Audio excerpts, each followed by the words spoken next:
في القلب مشاعر أخفيها قد أشرقت الشمس عليها عن خطط لم أعبأ فيها ستكون بأيامي فرقا. Assalamualaikum warahmatullahi wabarakatuh. Selamat pagi anak-anakku semua kelas 7A. Semoga kalian selalu sehat dan semangat dalam menuntut ilmu.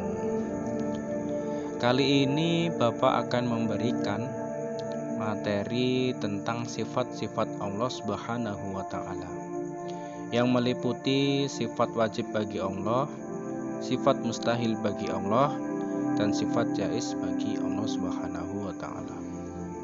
Di sini Bapak sudah membuat video ya, silahkan dipelajari. Ada lagu tentang sifat wajib dan mustahil bagi Allah, dan juga ada video tentang kisah Nabi Ibrahim alaihissalam yang mencari Tuhan. Silahkan dipelajari terlebih dahulu. Ini adalah materi kita di pertemuan yang akan datang. Semoga bisa difahami dan sukses selalu untuk kalian semua.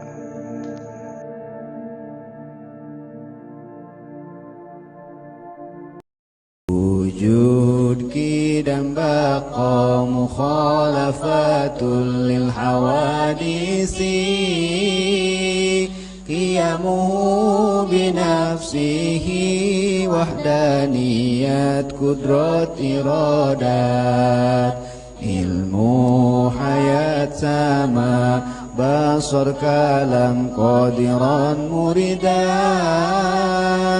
aliman hayyan sami'an basiran mutakalliman.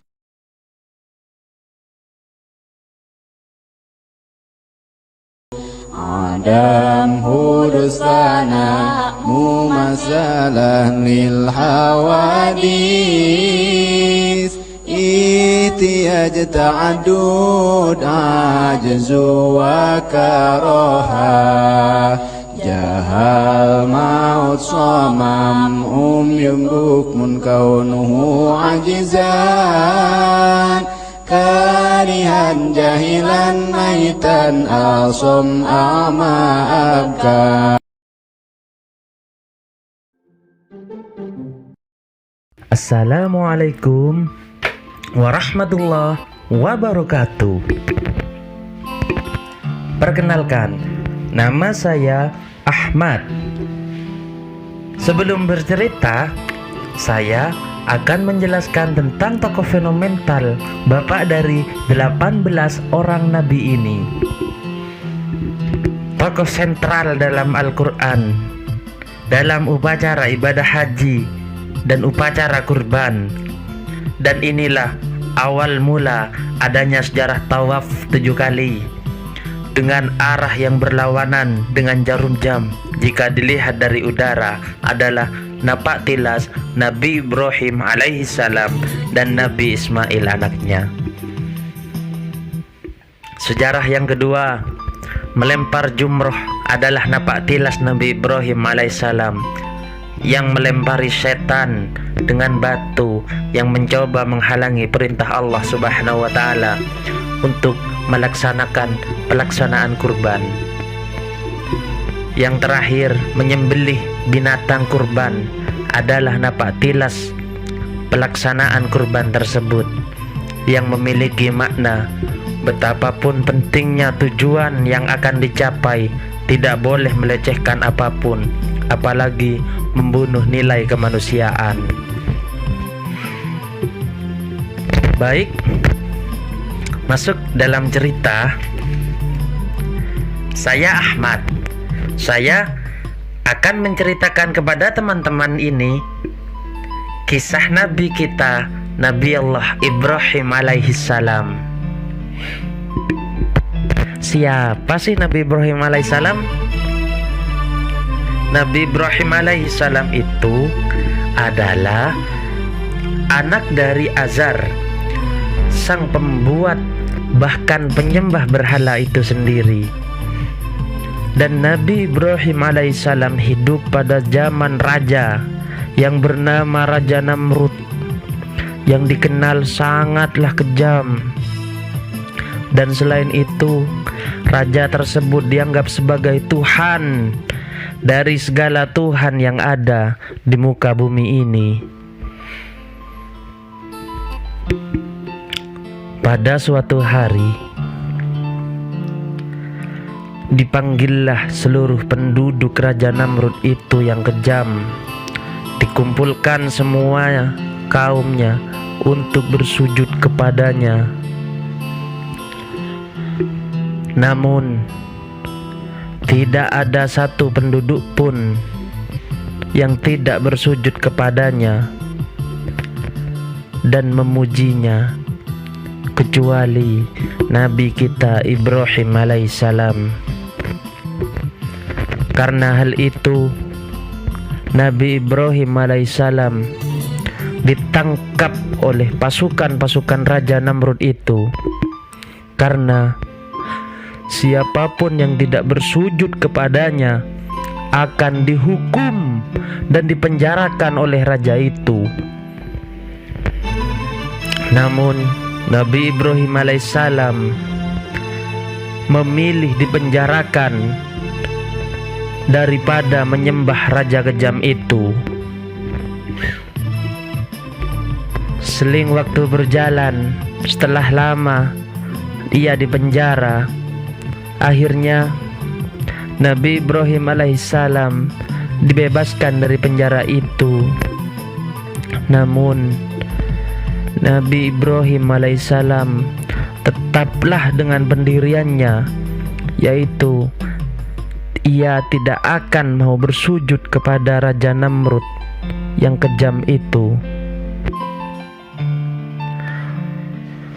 Di sepanjang hidupnya, Nabi Ibrahim ketika bertemu pada seorang, Nabi Ibrahim alaihissalam selalu mengingatkan kepada siapapun yang ia temui bahwa yang mereka sembah hanyalah ukiran batu yang tak berdaya apapun. Akan tetapi masyarakat kaum itu tak mau mendengar apapun yang diucapkan oleh Nabi Ibrahim alaihissalam.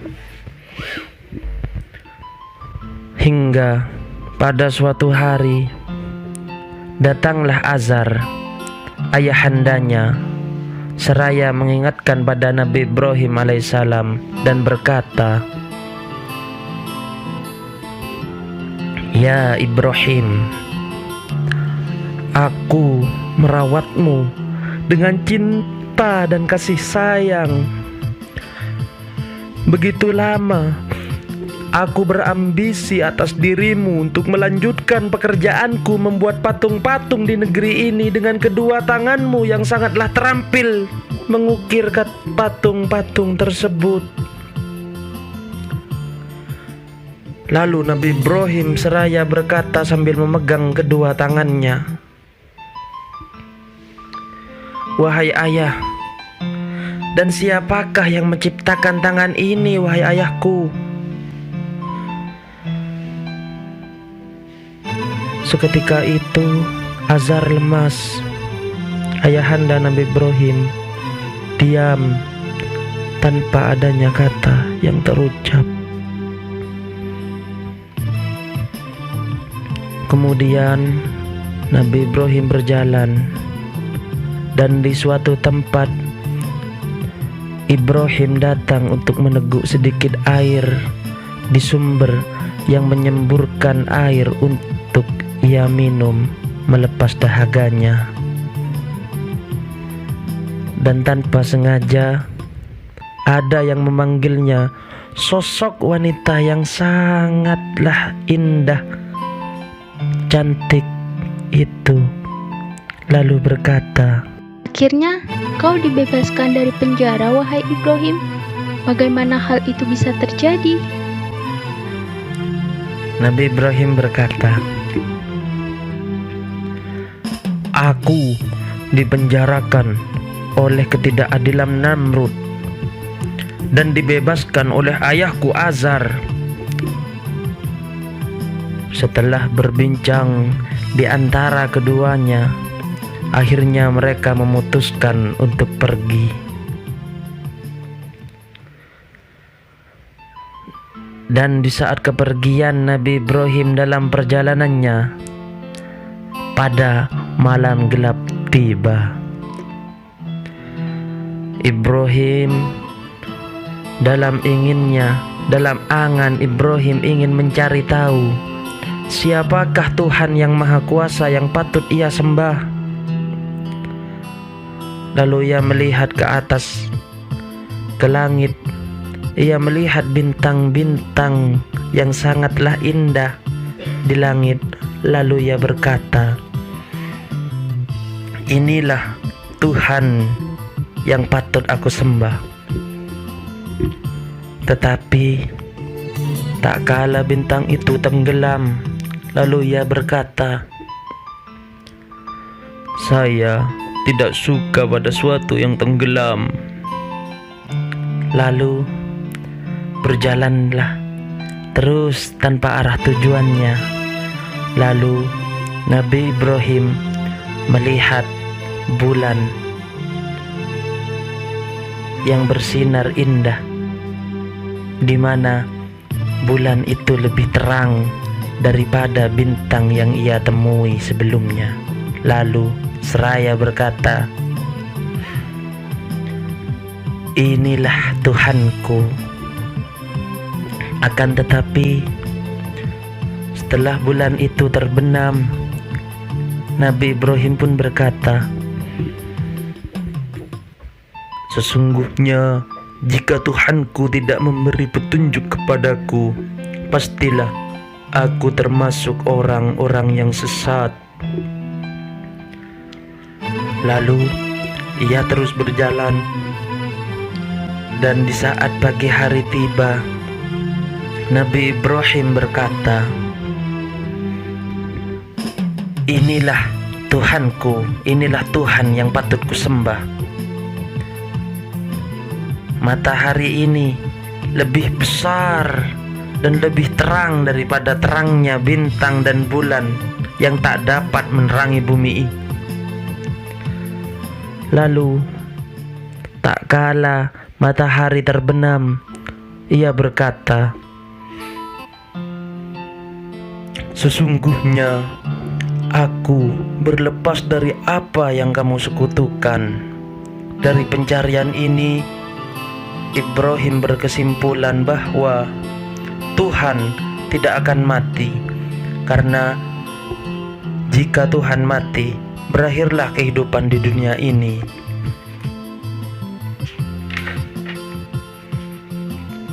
Dengan keyakinan itu, akhirnya Ibrahim meminta bukti bagaimana Tuhan yang Maha Kuasa menghidupkan makhluk-makhluk yang sudah mati.